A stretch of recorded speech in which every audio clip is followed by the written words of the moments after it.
সকাল সকাল ঘুম থেকে উঠে নাস্তা খাওয়ার পরে চলে গিয়েছিলাম মাঠে কিছু সবজি আনার জন্য। আজকে এখান থেকে নিব লাউ শাক।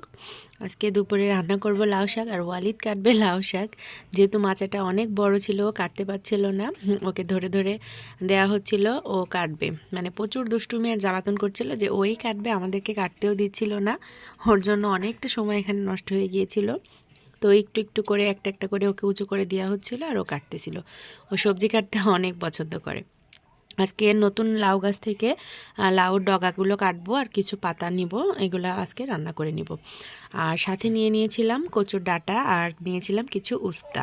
গাছ থেকে আগেই তুলে রেখে দিয়েছিল শাশুড়ি আম্মু ভোরবেলা মাঠে গিয়ে। আর ওইদিকে দেখেন ওয়ালিদ লাউ ধরে দাঁড়িয়ে আছে, ওকে বলতেছি বাবা লাউটা ধরো না, আর একটু বড় হবে, তাও ও কথা শুনতেই যাচ্ছে না।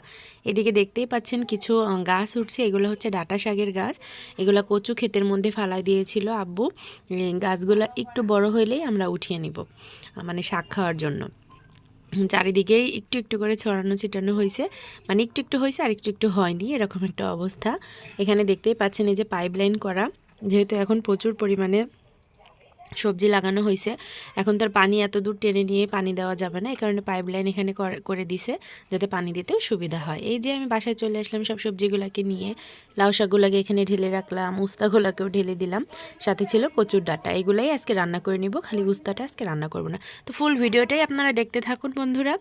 এখানে ছিল মাছ, এই মাছটাকে কেটে ধুয়ে পরিষ্কার করে নিয়েছিলাম, লাউ শাকটাকেও কেটে ধুয়ে নিয়েছিলাম, এখন শুধু রান্না করে নিব। আর এদিকে দেখেন চুলো ডিম রান্না করে খাচ্ছ?